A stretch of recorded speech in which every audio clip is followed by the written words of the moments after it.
আজকে রাসূলের প্রেমে ইয়া রাসূলুল্লাহ নারা লাগিয়ে দেন, মৌলভী সাহেব ফতোয়া নিয়ে বসে আছেন, ইয়া রাসূলুল্লাহ বলা যাবে না। ইমাম ইবনে কাসির রাহমাতুল্লাহ আলাইহি আল বিদায়া ওয়ান নিহায়া কিতাবের মধ্যে লিখছেন, যুদ্ধের ময়দানে সাহাবায়ে কেরাম গিয়েছেন, তো কাফিররাও নারা লাগাচ্ছে আল্লাহু আকবার, সাহাবীরাও নারা লাগাচ্ছে আল্লাহু আকবার। আচ্ছা বলেন তো বাবা, ভারত আর পাকিস্তানে যদি যুদ্ধ লাগে, ভারতের লোক বলছেন ভারত জিন্দাবাদ, পাকিস্তানিরাও বলছে ভারত জিন্দাবাদ, তাহলে কি করে চিনবেন যে কে আমাদের কে ওদের? কিরা যাবে? মুশকিল হয়ে গেল। সাহাবায়ে কেরাম চিঠি লিখলেন আবু বকর সিদ্দিককে, যিনি প্রথম খলিফা ছিলেন, এই আমিরুল মুমিনিন, আমরা যুদ্ধের ময়দানে এসেছি, আমরাও আল্লাহু আকবারের নারা লাগাচ্ছি, কাফিররাও আল্লাহু আকবার বলছে, কাকে মারবো কাকে ছাড়বো বুঝতে পারি না। হযরতে আবু বকর সিদ্দিক বলছেন, কাফির আল্লাহু আকবার বলবে, তোমরা ইয়া রাসূলুল্লাহর স্লোগান দিবে, ইয়া রাসূলুল্লাহর যারা স্লোগান দিবে তারাই মুসলমান হবে, শুধু আল্লাহু আকবার বলবে, ইয়া রাসূলুল্লাহ বলবে না, তারা কাফির হবে, মুসলমান হবে। ইমাম ইবনে কাসির এটা উল্লেখ করার পর বলছেন, ওয়া কানা ইয়াউমাইজিন শিআরুল মুসলিমিনা ইউনাদুনা ইয়া মুহাম্মদ ইয়া রাসূলুল্লাহ। আবু বকর সিদ্দিকের জামানাতে যারা ইয়া মুহাম্মদ ইয়া রাসূলুল্লাহর স্লোগান দিত, তাদের কি মুসলমান মনে করা হতো? ইয়া রাসূলুল্লাহর স্লোগান এটা মুসলমানদের আলামত হয়ে গিয়েছিল, সুবহানাল্লাহ। আর মানুষকে বলছেন কি ইয়া রাসূলুল্লাহ বলা যাবে না, বাবা নামাজে বলি ইয়া আইয়ুহান নবী, এটাই তো হচ্ছে ইয়া রাসূলুল্লাহ। আবু হযরতে ইবনে উমর গরিবুল হাদিস কিতাবে সহিহ সনদে হাদিস, আব্দুল্লাহ ইবনে উমরের ছেলের পাও যখন প্যারালাইসিস হয়ে গেলেন, তিনি ইয়া মুহাম্মদ বললেন, পাও ঠিক হয়ে গেল। আল বিদায়া ওয়ান নিহায়ার মধ্যে ইমাম ইবনে কাসির লিখতেছেন, কি লিখতেছেন, যখন ইমামে হুসেনকে শহীদ করা হলো, তিনার দেহকে ময়দানে রেখে ঘোড়া দড়িয়ে তিনার হাড্ডি গুড্ডিকে চুরমাচার করা হলো। হযরতে যায়েনব নবী বংশের ফুল ইমাম হুসেনের লাশের পাশে দাঁড়িয়ে কারবালা থেকে ইয়া রাসূলুল্লাহ ইয়া মুহাম্মাদের স্লোগান দিয়েছিলেন। পৃথিবীর মুসলমান খালিদ বিন ওয়ালিদ রোম দেশের সঙ্গে লড়াই করতে গিয়ে পাহাড়ের চূটিতে চেপে ইয়া রাসূলুল্লাহ ইয়া মুহাম্মাদের স্লোগান দিয়েছিলেন। এই জন্য পৃথিবীর মুসলমান আজানে নবীর নামের পরে খোদার নাম রয়েছে, কালেমাতে নবীর নামের পরে খোদার নাম রয়েছে, নামাজে খোদার নামের পরে নবীর নাম রয়েছে। তো স্লোগানের মধ্যে খোদার নামের পর নবী পাকের নামের স্লোগান দিতে হবে।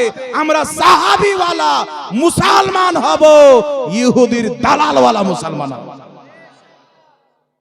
এই জন্য পৃথিবীর মুসলমান আল্লাহ বলছেন কুরআন পাকে, ওয়ারাফা'না লাকা যিকরাক, হে নবী তোমার জিকিরকে, তোমার গুণগানকে তোমার জন্য আমি উঁচু করে দিয়েছি। সাহাবী রাসূল আব্দুল্লাহ ইবনে আব্বাস, নবী পাকের চাচাতো ভাই, নবীর সাহাবী, কুরআন পাকের তাফসীর করতে গিয়ে তাফসীর ইবনে আব্বাসের মধ্যে এই আয়াতের ব্যাখ্যা করে বলতেছেন, ফাইজা যুকিরতু যুকিরতা মাই, আল্লাহ পাক নবীর জিকিরকে, গুণগানকে, প্রশংসাকে উঁচু করে দিয়েছেন। এর অর্থ হচ্ছে যেখানে আল্লাহর নাম নেওয়া হবে, আল্লাহর নামের পরে মুস্তাফা জানে রহমতের নাম নেওয়া হবে। জোরে হবে না সুবহানাল্লাহ? তো নারাতে যদি আমরা আল্লাহর নাম নিয়ে নবীর নামটা বাদ দিয়ে দিই, তাহলে কোরআনের প্রতি পরিপূর্ণ আমল করা হলো না, একটাকে বাদ দিয়ে দেওয়া হলো। বাবা কবরে যান, এই কবরের মধ্যে আল্লাহর নামের পরে নবীর নাম আসবে, আসবে কি আসবে না বাবা? জোরে বলতে হবে।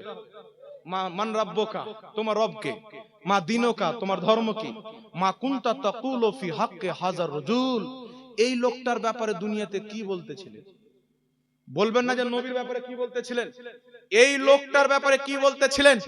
এই জন্য সাবধান মুসলমান, যারা বলেছেন নবীর সম্মান বড় ভাইয়ের মতো করতে হবে, নবী মরে মাটির সাথে মিশে গেছে, নবীর ওসিলা চলবে না, নবী লিখতে পড়তে জানতেন না, এদের মুখ দিয়ে কি বের হবে?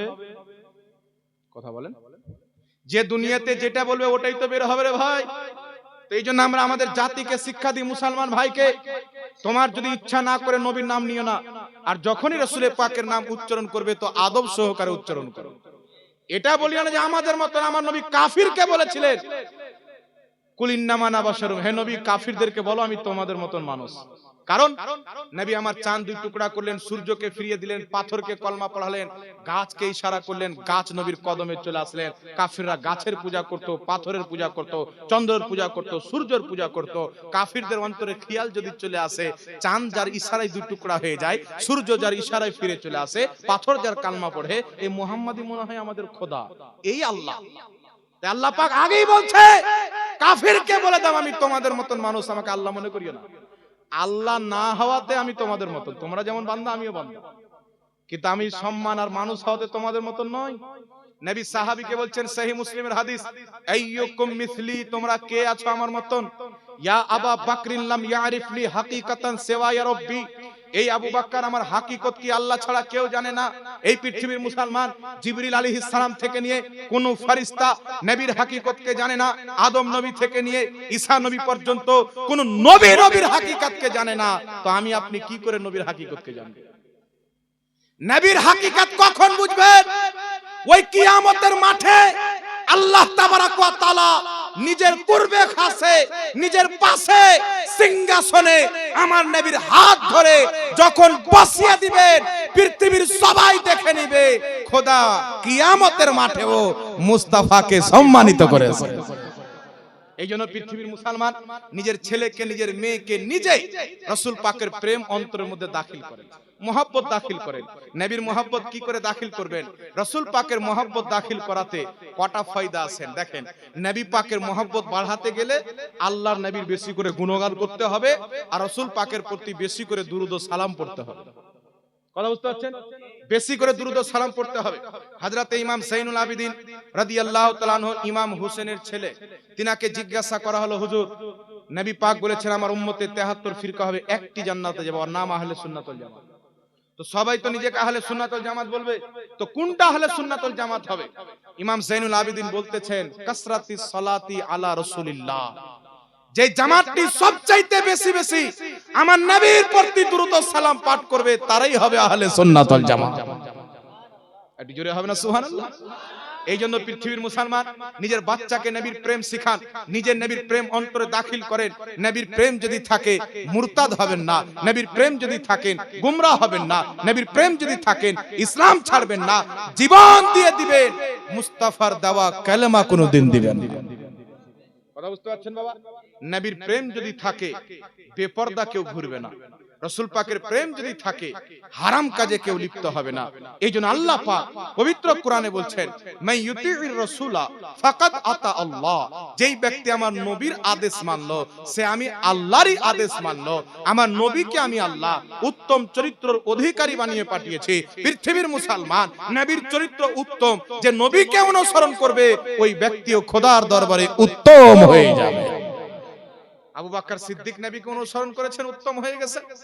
বেলালে হাবশী অনুসরণ করেছেন, উত্তম হয়ে গেছে। কে চিনতেন বেলালকে?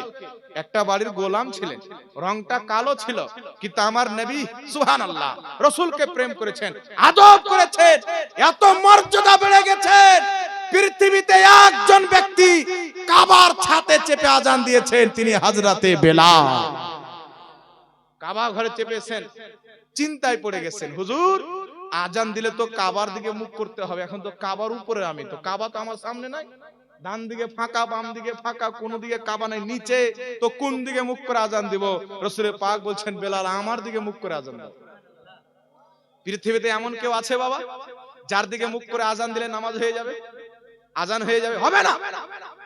নবীর দিকে মুখ করে বেলাল আজান দিয়েছেন। এই জন্য পৃথিবীর মুসলমান রাসূল পাকের মর্তবা বুঝতে হবে, মর্যাদা বুঝতে হবে। তিনিও মানুষ, আমরাও মানুষ। আমাদের ব্যাপারে কবরে জিজ্ঞাসা করা হবে না, রাসূল পাকের ব্যাপারে জিজ্ঞাসা করা হবে। আমরা কিয়ামতে ভিক্ষা চাইবো, শাফাতের ভিক্ষা আমার নবী আমাদেরকে দান করবেন। তিনি দেনেওয়ালা, আমরা হচ্ছি লেনেওয়ালা। দেনেওয়ালা লেনেওয়ালা বরাবর হতে পারে না। কোন ব্যক্তি যদি মাজাক করে বলে দেয় নবী আমাদের মতোই মানুষ ছিলেন, তার ঈমানও চলে যাবে, তার স্ত্রীও তালাক হয়ে যাবে। উনি মানুষ, তবে আমার আপনার মতন মানুষ নয়। উনি মানুষ বলি তো খাওয়া দাওয়া করতেন, মানুষ বলি তো বিয়ে শাদী করেছেন, তবে উনি নূরও আছেন। নূর এই জন্য নূরের কাছ থেকে, জিবরিলের কাছ থেকে ওহী নিয়েছেন। আল্লাহ বলছেন, পাহাড়ে যদি কোরআন অবতীর্ণ করতাম পাহাড় ধুলা ধুলা হয়ে যেত। নবী মাটির তৈরি মানুষ যদি হতেন, নবীর প্রতি কোরআন নাজিল হলো, নবী কেন ধুলা ধুলা হলো না? ইমাম সিউতি আল ইতকান ফি উলুমিল কোরআন কিতাবে লিখতেছেন, আমার নবী মুস্তাফা জিবরিলের কাছে যখন ওহী নিতেন, উনি নূরের সূরাতে মুনতাকিল পরিবর্তন হয়ে ওহী নিতেন, আর মানুষের সূরাতে এসে পৃথিবীর মানুষকে ওহী বন্টন করতেন, ওহী বন্টন করতেন। নবী মুস্তাফা যুদ্ধের ময়দানে গিয়েছেন, দান্দানে মুবারক শহীদ করা হয়েছে, নবী রক্ত বেরিয়েছেন। তায়েফের মাটিতে দাওয়াত দিতে গেছেন, পাথর মারা হয়েছে, নবী রক্ত বের হয়েছে। নূরের তো রক্ত বের হয় না। পৃথিবীর মুসলমান, আমি আপনাকে বলতে চাই, নবী পাক সাল্লাল্লাহু আলাইহি সাল্লামের নিকটে জিবরিল আমিন আসলেন। ইয়া রাসূলুল্লাহ, আল্লাহ পাক মিরাজের জন্য ডেকেছেন, সাক্ষাতের জন্য ডেকেছেন। আমার নবীকে নিয়ে যাওয়া হচ্ছে। নবীর সিনাকে চাক করা হলো, ভিতর থেকে কলিজাকে বের করে, নাফসকে বের করে, ধুইত করে নবীর শরীরে ফিট করে দেওয়া হলো। এক ফোঁটা রক্ত বের হলো না। নবীর বয়স 2 বছরের, সিনা চাক করা হয়েছে। নবীর বয়স 5 বছরের, সিনা চাক করা হয়েছে। কয়েকবার নবীর সিনা ফেরেশতারা চাক করেছেন, এক ফোঁটা রক্ত বের হয়নি। আমার মতন মানুষই থাকবেন, ওখানে রক্ত কেন বের হলো না? তো মৌলভী সাহেব, আপনি আমি যখন বলতেছি নবী যুদ্ধের ময়দানে গিয়েছেন, রক্ত বেরিয়েছে, আমার মতন মানুষ ছিলেন তাই রক্ত বেরিয়েছেন, এটাও বলেন 2 বছরের বয়সে পাহাড়ের পাশে জিবরিল আলাইহিস সালাম নিয়ে গিয়ে নবীর মুস্তাফার সিনা এখান থেকে নাক পর্যন্ত চাক করে কলিজা বের করে ধৈর্য করে ফিট করে দিয়েছেন, এক ফোঁটা রক্ত বের হয়নি। মেরাজের রাত্রিতে সিনা চাক করা হয়েছে, রক্ত বের হয়নি। যুদ্ধের ময়দানে নবী মানুষের পর্দা নিয়ে গিয়েছেন, তাই রক্ত বের হয়েছে। মেরাজের রাত্রিতে নূর হয়ে গিয়েছে, তাই সিনা চাক করা হয়েছে, এক ফোঁটা রক্ত বের হয়নি। এইজন্য আল্লাহ নবীকে কোরআনে মানুষও বলেছেন, আল্লাহ নবীকে কোরআনে কদ জাআকুম মিনাল্লাহি নূরও বলেছেন। নূর তাই তিনার পেশাবে খুশবু, নূর তাই তিনার ঘামে খুশবু, নূর তাই তিনার পাসিনাতে খুশবু, তিনার শরীরে খুশবু, তিনার ঘামে খুশবু, তিনার জবানে খুশবু। আর মানুষ তাই চিনি খাওয়া দাওয়াও করেছেন, বাচ্চাও জন্ম দিয়েছেন। এক জোরে হবে না সুবহানাল্লাহ? নূর না হলে জিবরিলের কাছে, জিবরিল আলাইহিস সালামের কাছে ওহী কেমন করে নেবেন? আল্লাহর সঙ্গে দিদার কেমন করে করবেন? আর মানুষ যদি না হয় তাহলে আমাকে আপনাকে বুঝাবে কিভাবে? কেউ যদি বাঘ হয়ে চলে আসে আর দাওয়াত দেয় ইসলামের, তো বাঘকে দেখে মানুষ কাছে ছাড়বে না পালাবে? কথা বলতে হবে, পালাবে। রাসূল পাক বলেন, ইয়া আয়েশা তো লাউ শি'তু লাসারাত মাই জিবালুজ যাহাব। আয়েশা, আমি যদি চাই আমার পিছন পিছন সোনার পাহাড় চলবে, সোনার পাহাড় চলবে। যে কোনো পাহাড়ে আমি আঙ্গুল দেখিয়ে দেব, পাথরের পাহাড় সোনাতে পরিবর্তন হয়ে যাবে। রাসূল পাক বলেন, বুখারী শরীফের হাদিস, উতিতু মাফাতিহা খাজাইনিল আরদ, জমিনের সমস্ত খাজানার চাবি আল্লাহ পাক আমাকে দান করে দিয়েছেন। মুসনাদ আহমদে ইমাম আহমদ বিন হাম্বল হাদিস নিয়েছেন, রাসূল পাক বলেন, কিয়ামতের সমস্ত জিনিসের চাবি আল্লাহ আমাকে দান করে দিবেন। ইমাম সিউতি খাসাইসুল কুবরাতে লিখছেন, যেই দিন নবী জন্মগ্রহণ করেছেন, আল্লাহর পক্ষ থেকে আওয়াজ এসেছেন, কাবাজা মুহাম্মাদুন আলা দুনিয়া কুল্লাহা, সারা কুল কায়নাতে মুস্তাফার কবজা হয়ে গেল। পৃথিবীর মানুষ দেখেছে চাঁদে কার দখল ছিল? মুস্তাফার দখল ছিল। সূর্যে কার দখল ছিল? মুস্তাফার দখল ছিল। পাথরে কার দখল ছিল? মুস্তাফার দখল ছিল। তাই নবী মুস্তাফার আঙ্গুল উঠেছে, চাঁদ 2 টুকরা হয়েছে, সূর্য ফিরে এসেছে, পাথর কলমা পড়েছে। আর কাল কিয়ামতে সবাই নফসি নফসি করবেন, আমার মুস্তাফা উম্মতকে খোদার জান্নাতে নিয়ে যাবে। তো কিয়ামতে ওই নবীর রাজত্ব চলবে। এইজন্য পৃথিবীর মুসলমান নবী পাকের ইজ্জতকে আমাদের সাথে মিলিয়ে নাপতে যেন, মিলিয়ে নাপতে যেন। সারা পৃথিবীর সম্মানিত ব্যক্তির সম্মানকে এক পাল্লাতে রাখেন। আমার আপনার নবী সাল্লাল্লাহু আলাইহি সাল্লামের জীবনের একটি সম্মান আমল, তিনি যে আল্লাহকে দেখেছেন, এটাকে এক পাল্লাতে রাখেন। সারা পৃথিবীর আমল, এই আমলের সামনে হালকা হবে। আমার মুস্তাফার একটাই আমল পৃথিবীর প্রতি ভারী। জিবরিল আলাইহিস সালাম আসলেন, নবী পাককে একটা পাল্লাতে চাপালেন, ৭৭টা উম্মতকে চাপালেন, নবীর পাল্লা ভারী। আরো 1000 চাপাচ্ছেন, নবীর পাল্লা ভারী। আরো চাপাচ্ছেন, নবীর পাল্লা ভারী। আল্লাহ বলছেন, কুল কায়নাতকে যদি চাপিয়ে দাও, আমার নবীর পাল্লাই ভারী হবে। এ সম্মান তো আল্লাহ দিয়েছেন, তো আমি আপনি কে নাপনেওয়ালা? ইজ্জত তো আল্লাহ দিয়েছেন, আমি আপনি কে মিটানেওয়ালা? তাই বেরেলির আলা হযরত, উনাকে আমরা কেন মানি বাবা? ইসমাইল দেহলভি তাকওয়াতুল ঈমানে যখন লিখলো নবী মরে মাটির সাথে মিশে গেছেন, তো আলা হযরত জবাব দিচ্ছেন, তু জিন্দা হে ওয়াল্লাহ, তু জিন্দা হে ওয়াল্লাহ, মেরে চশমে আলম সে ছুপ জানে ওয়ালে। ইসমাইল দেহলভি তাকওয়াতুল ঈমানে যখন লিখলো নবীর সম্মান বড় ভাইয়ের সমতুল্য করতে হবে, তখন আলা হযরত জবাব দিচ্ছেন, সবসে আওলাও আলা হামারা নবী, সবসে বালাও আলা হামারা নবী, সারে ऊंचों में ऊंचा समझिए जिसे है उस ऊंचे से भी ऊंचा हमारा नबी। জি, যখন বলল খলিল আহমদ আম্বেঠি বারাহিনে কাতিয়া কিতাবে লিখলো নবী পিঠ পিছনের খবর জানতেন না, দেওয়ালের পিছনের খবর জানতেন না।